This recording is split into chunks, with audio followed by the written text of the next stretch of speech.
Drive is Season 7. In fact, it was supposed to be the first episode after the conclusion of Unimatrix Zero, hence why this features Tom and Harry putting the Delta Flyer through its paces. But the decision was made to put the stronger Imperfection first, even though that story featured the rebuilt Delta Flyer. As if continuity ever mattered before. Remember then there was no replacing lost torpedoes? They spent years replacing them and then graduated to replacing whole ships.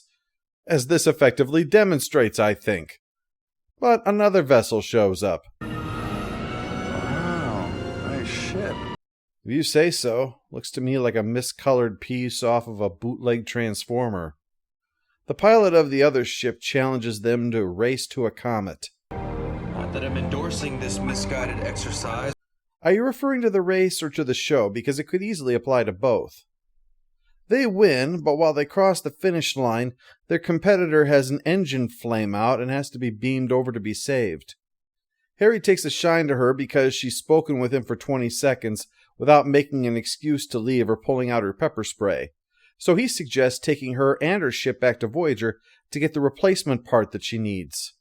And speaking of women looking to replace things, Torres wants to swap things around to get the Doctor's time on the holodeck. She and Tom both have the same weekend off, and she has been scratching every back on Voyager to get people to give her their holodeck time so that they can spend an entire weekend on vacation. The Doctor is the last one to cave in and gives her his time that he was going to spend trying out golf. I feel for you, Doc. Yeah, getting golf clubs for your birthday sounds great until you find out you're in a quarantine. No taking chances, though. After all, you can't have 40 people stretched out over an area of 200 acres. We'll be elbow to elbow. Alright, speaking of things that aren't good for your health, let's look at the color scheme of Irina's ship. Could you hand me the Viridium injector? Yeah, lime green with red. Who was your interior designer? A dog? That color scheme plus those ears, we may have finally stumbled upon the Voyager Christmas episode. She mentions the big race coming up, and Tom quickly shares the details in the magic meeting room. An exciting course complete with hazards, but it has some restrictions on ship designs that would require the Delta Flyer to have some modifications, including a fuel conversion that Irina said that she could provide. Captain, this race is more than just a sporting event. Until recently, this region was a war zone. 4 different species fought for nearly a century to control it. But it's full of hazards. Isn't that like fighting for the right to own a minefield located in a toxic waste dump? Tuvok thinks this whole thing is a waste of time and resources, but Janeway loves it. One thing, gentlemen. Now that we're in this race, we're in it to win. All right, everyone find a partner and start cutting brake cables. So, we're in a race. That should be exciting. Especially for the ship's cat. The Doctor is quite surly about losing his holodeck time, and the mention of it reminds Tom, oh yeah, I have a girlfriend. Of all the rotten luck. Tom heads down to face the music, made all the more uncomfortable because Torres thinks that he's arrived early to get a head start on their romancing. So Tom finally goes there, and this quickly descends into the competition of who can do their best to not look like the asshole here.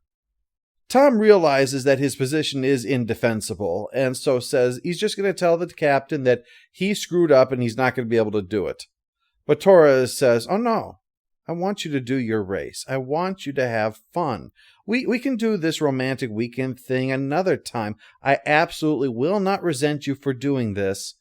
And then spends the rest of the first act resenting him for doing this. Don't misunderstand, I am not taking sides here. I have no strong feelings towards either of them in all of this. Oh. Are you okay? Oh, my feet. I haven't had a chance to sit down all day. Much the same that one doesn't complain about a light bulb being too bright while staring into the sun. If you're thinking of cheering me up, don't bother. That's the undetectable force meeting the immovable object. Torres doesn't want Tom to know how much trouble she went to in all of this, because she wants him to be happy. But it does make her think that they don't belong together. They're just not a good match, no matter how much she might love him. Now, there's a Klingon phrase that my grandmother used to use. Meshuggah.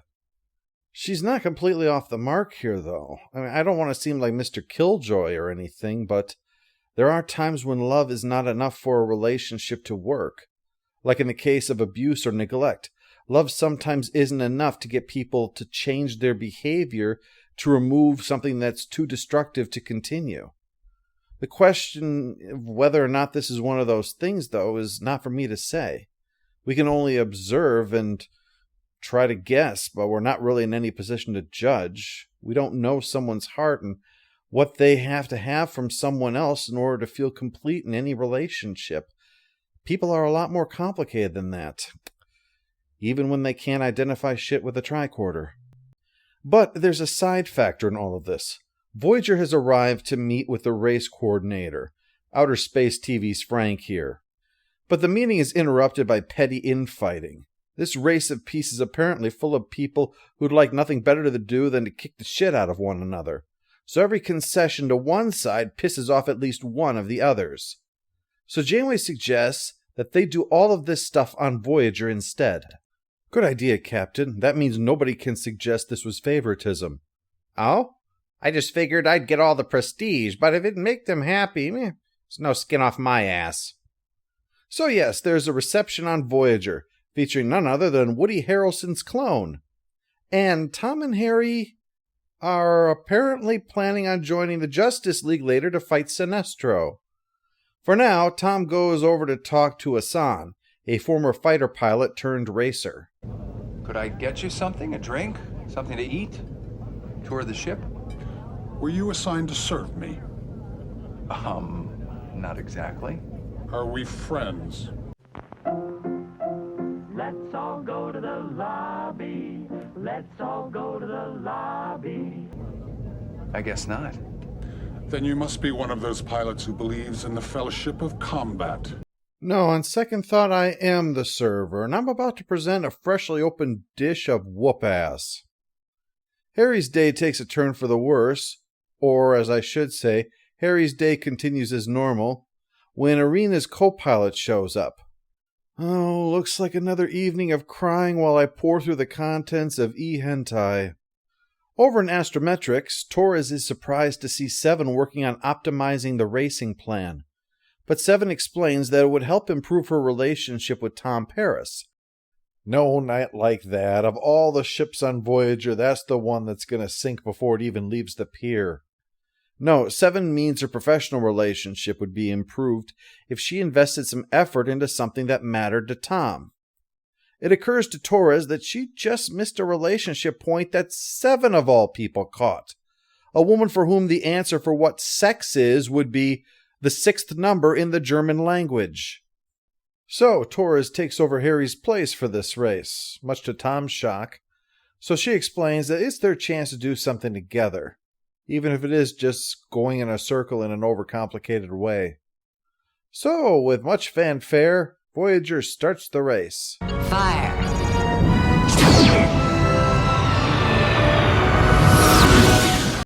What was that, a dozen ships and you didn't hit even one, Tuvok? I should bring Naomi up here and do your job.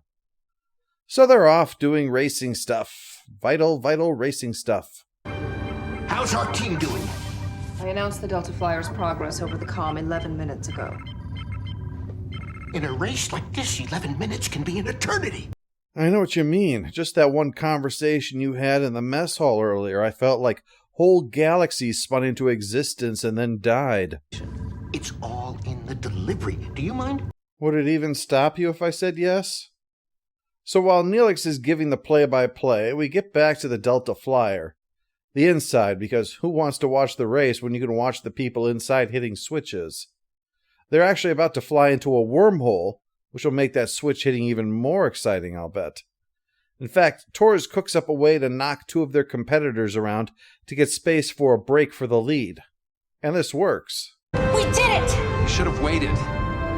I saw a chance and I'm the pilot. That means I do the flying. So now's the perfect time to act like a dick. The order comes in, though, for everyone to shut down because of an accident.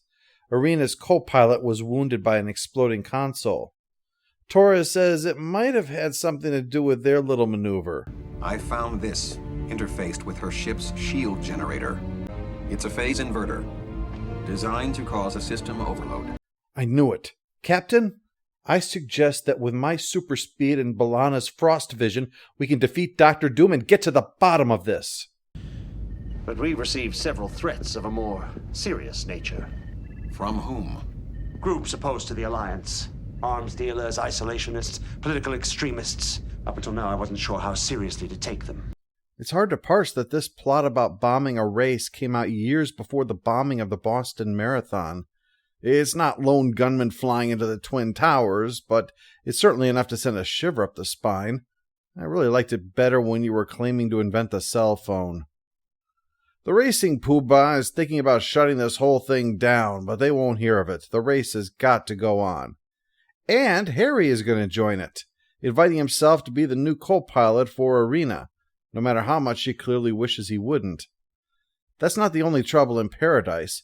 Torres is getting irritated with Tom's race mnemonics. Do I really have to spend my morning reciting nursery rhymes? It got me through the academy. You were expelled. No, he wasn't. That was Locarno. Or are we just not pretending that they're not the same person anymore? Harry swings by to get approval from Tom. I know what you're gonna say. No, actually, I was just gonna congratulate you. I mean, she's not a Borg, she's not a hologram, and she's not dead. You never live that last one down, Harry. You don't recover from necrophilia. But this reminds Torres of how she's trying to save their relationship, which comes out in her offhand babbling. Tom figures that she means them, but she doesn't want to talk about it now. It's the warning that there will be a serious discussion later. Take some time to stew in that, please. Harry's day is quickly going south as well as their ship starts to fall behind thanks to further mechanical issues. And she won't let Harry fix any of them, until finally his console just explodes. She pulls a gun on him, but Harry turns the tables. Except the comms are down, so he can do nothing but hold her at gunpoint right now. Turns out she's the terrorist, and that component that she loaned to the Delta Flyer was a bomb. As soon as it crosses the finish line, it's going to explode and kill a whole lot of important people. She chose them and lured them in to ensure that this attack would succeed without needing to blow herself up. But there's one thing that she never counted on. The pig-headed arguing between Tom and B'Elanna. Yep, Tom has hit the brakes so they can resolve their problems with each other, and it's basically down to not quite understanding. She never told him that she needed more romance in their lives, and he figured she was such a hard case that she didn't go in for that kind of thing. After working that out, Harry uses Morse code to send Tom a message about the fuel converter, so eventually they manage to eject the core, right after a proposal. Which is really appropriate given their relationship history. That's all I'll say. Post-episode follow-up. Stupid Neelix's moment is his belief that he's Howard Cosell, and I am willing to date myself to make that remark. Final score for Drive is 6 out of 10, average for Voyager. Someone realized a race would be really exciting before realizing they couldn't afford to show exciting on this show. So that undermines things. But what helps buoy it up is Dawson's early performance, knowing just how to underplay things to subvert expectations and demonstrate a vulnerability that Torres would never normally show. But otherwise, it's Voyager. Something happens. The end. Some have commented on the absence of the wedding in this episode. They go straight from proposal being accepted to we're married, but that's something I've got no problem with, since I don't see how much it would be different from the one that their doppelgangers had anyway. And plus, it doesn't really fit the beats of the story to try to cram it in there. They're hitched, and that's what matters, shippers. You had your day.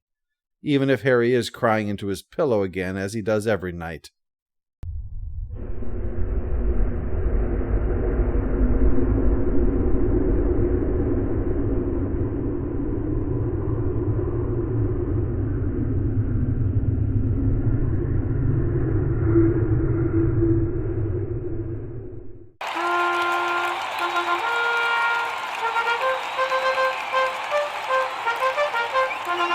All hail the Overlord! All hail the Overlord!